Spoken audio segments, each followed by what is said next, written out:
SK number one ব্র্যান্ডের একটা বিজ্ঞাপনের স্ক্রিপ্ট একদম সুপারহিট। বস থাকতে আমার নাম্বার ওয়ান কি?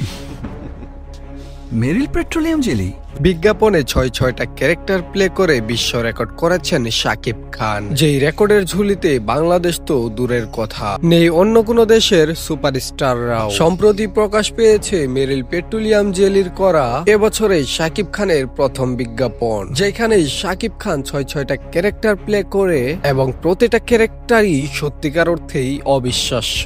একজন মেগাস্টার যে বিজ্ঞাপনেও এতটা পারদর্শী হয়ে থাকে তা শাকিব খানকে দেখলেই বোঝা যায়। মাত্র 2 মিনিটের একটি কমপ্লিট বিজ্ঞাপনের জন্য এই মেগাস্টার নিয়েছে 3 কোটি টাকা, যা বাংলাদেশ বিজ্ঞাপনের সর্বোচ্চ পারিশ্রমিক হিসেবে ধরা হচ্ছে। দর্শক, এছাড়াও সম্প্রতি সময়ে শাকিব খানের যে জনপ্রিয়তা দিনকে দিন বেড়ে চলেছে তা সত্যি অতুলনীয়। এখন তো শাকিব খানের সোলজার সিনেমার শুটিং চলছে। ডিসেম্বরে এই সিনেমাটি মুক্তি পেলে শাকিব খান কাজ শুরু করবে প্রিন্স সিনেমা নিয়ে, যে সিনেমাটিও লাক্সারি স্কেলে হবে বাংলা ইন্ডাস্ট্রিতে। গুঞ্জন উঠেছে যে প্রিন্স সিনেমাটি হবে বরবাদের চেয়েও লাক্সারি। এই সিনেমাতে আপনি এরকম কিছু নেই যে পাবেন না। অ্যাকশন, রোমান্স, থ্রিলার সবকিছু মিলিয়ে প্রিন্স সিনেমাটি হবে ইন্ডাস্ট্রির সেরা একটি সিনেমা।